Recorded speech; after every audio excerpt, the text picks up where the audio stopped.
Hello students, this is Meenakshi, your friend, your mentor and your teacher. Welcome back to the session. Students, today I am going to deal with the chapter Nelson Mandela Long Walk to Freedom. It has been written by Nelson Rolihlahla Mandela. Students, this chapter is from your first flight book. Okay? अब आप सोच रहे होंगे Nelson Mandela जो हमारे chapter का नाम है मिलता जुलता हमारे राइटर का नाम है।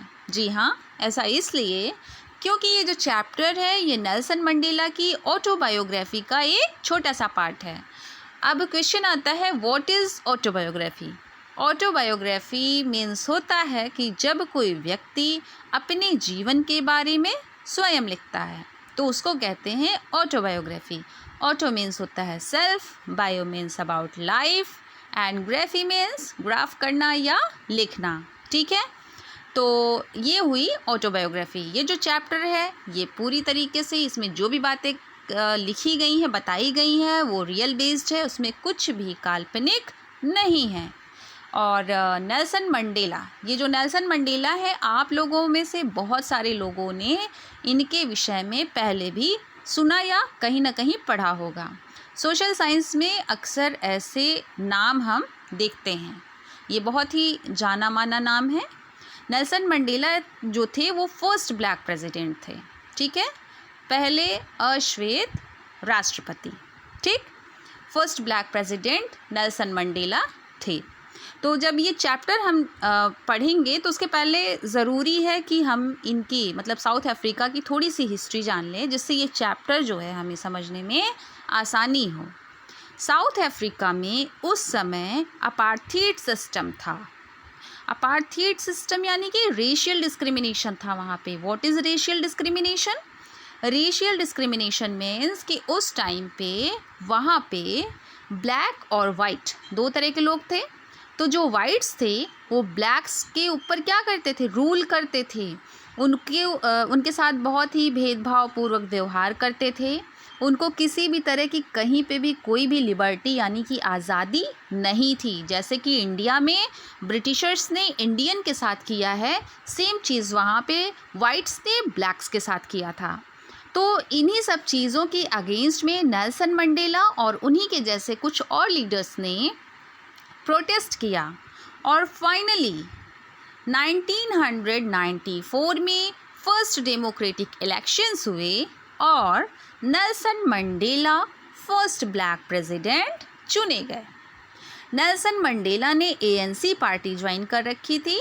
ANC मीन्स होता है अफ्रीकन नेशनल कांग्रेस पार्टी। ठीक, तो यहाँ ये हो गई हमारी थोड़ी सी साउथ अफ्रीका की हिस्ट्री। तो ये जो चैप्टर है इसमें जब वो प्रेसिडेंट बनने के बाद ओथ लेते हैं, जैसे कि हमारे यहाँ भी शपथ समारोह होता है ना, शपथ ग्रहण होता है नेताओं द्वारा, तो फिर एक समारोह होता है। तो वही जो सेरेमनी थी उसी का डिस्क्रिप्शन इस चैप्टर में दिया गया है। So let's start the summary of the chapter. Nelson Mandela बताते हैं कि 10 मई 1994 की जो मॉर्निंग थी वो बहुत ही क्या थी? क्लियर और ब्राइट थी। बहुत ही शानदार, चमकदार, साफ सुबह थी उस दिन। और ये जो इनका जो ओथ सेरेमनी था यानी जो इनॉग्रेशन था वो कहाँ पे था? वो प्रिटोरिया के एम्फी थिएटर में। एम्फी थिएटर क्या होता है? एक ऐसी बिल्डिंग जिसमें कि रूफ नहीं होती है, छत नहीं होती है। तो नेल्सन मंडेला वहाँ पे ये सोचते हैं कि आज से पहले एम्फी थिएटर में सिर्फ वाइट पीपल की क्या थी? सुप्रीमेसी थी और दशकों तक थी ये सुप्रीमेसी। लेकिन आज यहाँ पे रेनबो गैदरिंग है। रेनबो गैदरिंग कहने का उनका ये मतलब है कि आज यहाँ पे अलग अलग देशों के लोग, अलग अलग रंगों के लोग यहाँ पे आए हैं। क्योंकि ये जो समारोह था यहाँ पे गैदरिंग बहुत ज़्यादा थी उस दिन 10 मई के दिन, क्योंकि सभी लोग अपना सम्मान प्रकट करने आए थे नेल्सन मंडेला के प्रति। तो वही उन लोगों को वो थैंक्स भी बोलते हैं और वो ये सोचते हैं कि आज से पहले यहाँ पे सिर्फ वाइट्स होते थे लेकिन आज यहाँ पे रेनबो गैदरिंग है। आज के दिन नेल्सन मंडेला अपनी बेटी जिनानी के साथ यहाँ पे मौजूद हैं और वो बताते हैं कि सबसे पहले मिस्टर डी क्लार्क जो हैं वो सेकंड डेप्यूटी प्रेसिडेंट की ओथ लेते हैं। उसके बाद टैबू मैबिकी जो है वो फर्स्ट डेप्यूटी प्रेसिडेंट की ओथ लेते हैं। उसके बाद बारी आती है नेल्सन मंडेला की और उन्होंने प्रेसिडेंट के तौर पे ओथ लिया और वो अपनी स्पीच में कुछ चीज़ें कहते हैं जो इस तरीके से हैं। नेल्सन मंडेला कहते हैं कि अब वो अफ्रीका के वेलबींग के लिए काम करेंगे क्योंकि अफ्रीका के ब्लैक्स ने बहुत लंबे समय तक एक्स्ट्रा ऑर्डिनरी डिज़ास्टर एक्सपीरियंस किया था। ठीक है, एक्स्ट्रा ऑर्डिनरी डिज़ास्टर मीन्स इन्होंने, मैंने जैसे कि ऊपर आपको बताया, इन्होंने क्या फेस किया था, रेशियल डिस्क्रिमिनेशन फेस किया था। अपार्थाइड सिस्टम के अगेंस्ट में इन लोग को लड़ना पड़ा था अपना हक लेने के लिए। तो ये जो मतलब इनके साथ जो भी रवैया अपनाया गया वाइट्स के द्वारा, उसी के बारे में ये बताते हैं कि एक्स्ट्रा ऑर्डिनरी डिज़ास्टर इन्होंने क्या किया था, अनुभव किया था। फिर वो कहते हैं कि अब तक हम आउटलॉज में थे। आउटलॉज का मतलब, चूँकि हम वहाँ पे अपार्थाइड सिस्टम था, इसीलिए अदर कंट्रीज़ के लोगों ने इन साउथ अफ्रीका से क्या किया था, साउथ अफ्रीका से अपने रिलेशंस को ख़त्म कर लिया था, चूँकि वहाँ पे अपार्थाइड सिस्टम था। लेकिन आज यहाँ पे चूँकि सब लोग आए हैं तो मैं उनको धन्यवाद कहना चाहता हूँ। अब ऐसा नहीं है, उनके संबंध वास्तव में अब सबसे बन रहे थे क्योंकि सभी वहाँ पे आए थे, अलग अलग देशों के लोग। फिर नेल्सन मंडेला कहते हैं कि ये फ्रीडम एक कॉमन फ्रीडम है क्योंकि इसमें पीस, जस्टिस और ह्यूमैनिटी की जीत हुई है। ऑब्वियस सी बात है, किसी भी देश की, किसी भी स्थान की रंग, बोली, भाषा, खान पान, रहन सहन सब कुछ अलग हो सकता है, लेकिन जो पीस का फेस है, जस्टिस का और ह्यूमैनिटी का जो एक फेस है, वो लगभग सब जगह एक ही होता है। मानवता तो एक ही होती है ना, उसमें तो आप कोई डिफ्रेंशिएशन कर ही नहीं सकते हैं। तो ये क्या हुई, ये कॉमन फ्रीडम हुई, सबकी फ्रीडम हुई ये। फिर वो कहते हैं कि आज हमने अपना पॉलिटिकल इमेंसिपेशन पा लिया है। पॉलिटिकल इमेंसिपेशन मीन्स अब जो उनके ऊपर पॉलिटिकल रेस्ट्रिक्शंस थे वो क्या है, सब ख़त्म हो गए हैं। फिर वो ये बताते हैं कि अब वो अपने जनता के लिए जो भी उनकी परेशानियां हैं, जैसे पावर्टी है, सफरिंग है और जो अलग जो भेदभावपूर्ण उनके साथ रवैया अपनाया गया था, उन सब चीज़ों से क्या करेंगे, उनको आज़ाद कर देंगे। कोई भी, उनका ये कहना है मंडेला का कि अब कोई भी किसी को भी किसी भी तरफ से किसी भी तरह का कोई दबाव नहीं बना पाएगा, किसी तरह का कोई किसी को ऑप्रेस नहीं कर पाएगा। Let freedom reign. ठीक है, उसके बाद सभी लोग एक साथ ऊपर देखते हैं और ऊपर क्या होता है, हेलीकॉप्टर्स, जेट्स, ट्रूप कैरियर्स, ये सब एक फॉर्मेशन बनाते हुए डेमोक्रेटिक, जो ये नई वाली डेमोक्रेटिक गवर्नमेंट बनी थी, इसको अपनी लॉयल्टी का डिमॉन्स्ट्रेशन करते हैं। हमारी बताया जाता है कि नेल्सन मंडेला ये कहते हैं कि इम्पाला जेट जो होता है वो एक फॉर्मेशन बनाते हुए जो साउथ अफ्रीका का जो फ्लैग था उसके कलर्स, जो जितने भी कलर्स हैं उस फ्लैग में, उसके रंग के धुएं छोड़ते हुए इम्पाला जेट जो है उड़ता है वो। फिर उसके आगे वो ये बताते हैं कि डिफेंस फोर्स और पुलिस, जिनके सीने पे जो है रिबन्स लगा हुआ है और मेडल्स लगे हुए हैं, वो आके इनको जो है नेल्सन मंडेला को सल्यूट करते हैं, यानी कि ये जो डेमोक्रेटिक गवर्नमेंट है इसको अपनी लॉयल्टी प्रदर्शित करते हैं। नेल्सन मंडेला मन में सोचते हैं कि आज तो ये लोग मुझे सल्यूट कर रहे हैं, लेकिन कुछ समय पहले तक यही लोग मुझे अरेस्ट करते। उसके बाद फिर 2 नेशनल एंथम बजते हैं। वाइट्स जो होते हैं वो गाते हैं एनकोजी, सिकेलेल, आई अफ्रीका, और ब्लैक्स जो गाते हैं वो होता है, वो लिरिक्स थे डाई स्टेम। फिर नेल्सन मंडेला मन ही मन ये सोचते हैं कि आज तो ये लिरिक्स इनको याद नहीं हैं, लेकिन कुछ टाइम बाद ये लिरिक्स इनको बाई हार्ट याद हो जाएंगे। उसके बाद नेल्सन मंडेला हिस्ट्री में जाते हैं, थोड़ा सा याद करते हुए कहते हैं कि एंग्लो बोर वार के बाद और मेरे जन्म से पहले वाइट्स ने ब्लैक्स के लिए रेशियल डिस्क्रिमिनेशन स्टैंड कर दिया था।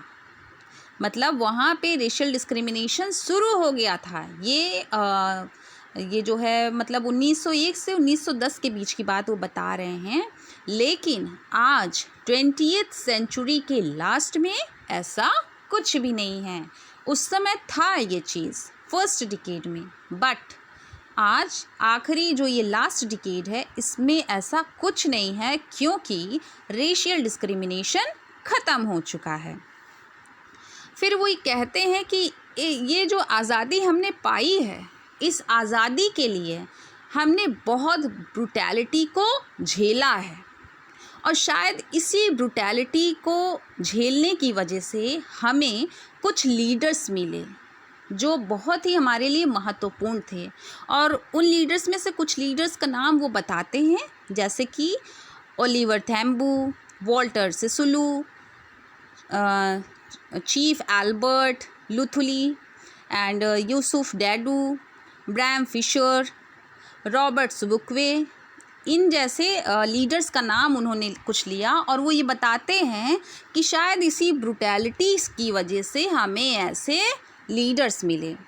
फिर वो कहते हैं कि डर पे जो इंसान जीत पा लेता है उसको रियल करेजियस कहते हैं।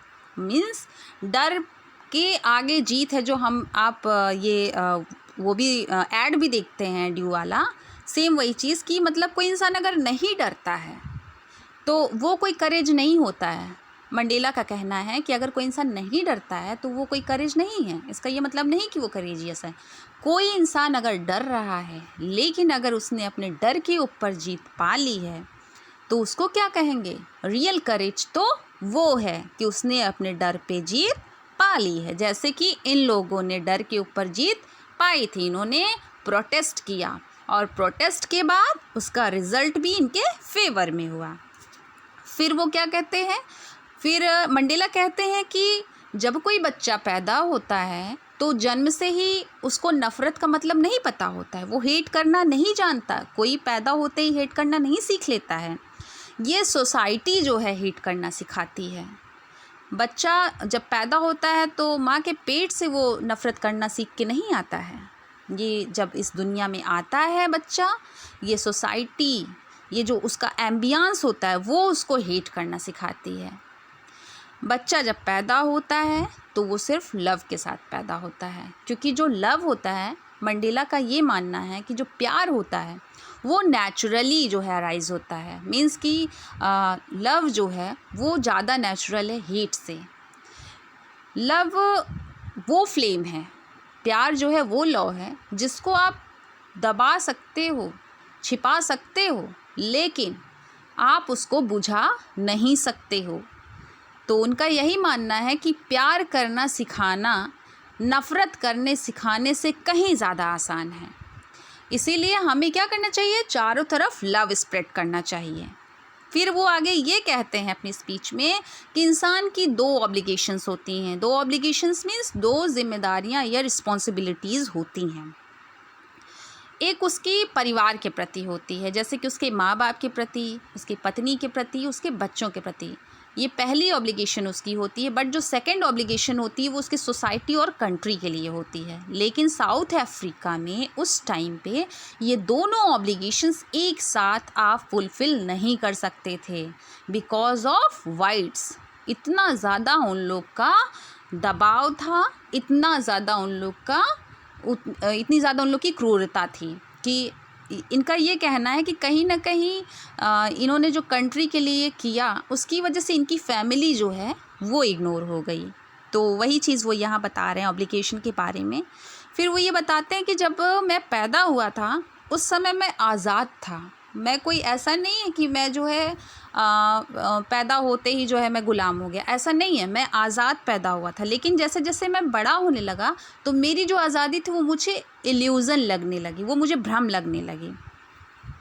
फिर वो उन्होंने मतलब सोचना शुरू किया इस बारे में कि मुझे मेरे और भाइयों को, खुद को, सबको इन सब चीज़ों से आज़ाद कराना है और उन्होंने उसके लिए स्टेप्स भी लिए और आज उसका रिज़ल्ट था सामने। फिर वो आगे कहते हैं कि ऑप्रेशर और ऑप्रेस्ड दोनों ही गुलाम होते हैं। दोनों ही गुलाम कैसे होते हैं? ऑप्रेसर होता है नफ़रत का गुलाम और ऑप्रेस्ड जो होते हैं वो होते हैं ऑप्रेसर के गुलाम।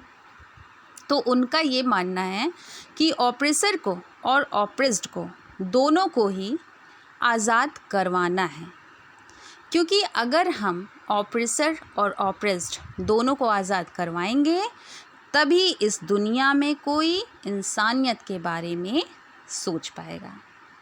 तो ये था हमारा चैप्टर। आई होप कि आपको ये चैप्टर समझ में आया होगा और आपको अच्छा भी लगा होगा। तो ये जो चैप्टर है आप इसको केयरफुली पढ़िएगा, बहुत ही खूबसूरत चैप्टर है। That is all for today. Thank you so much.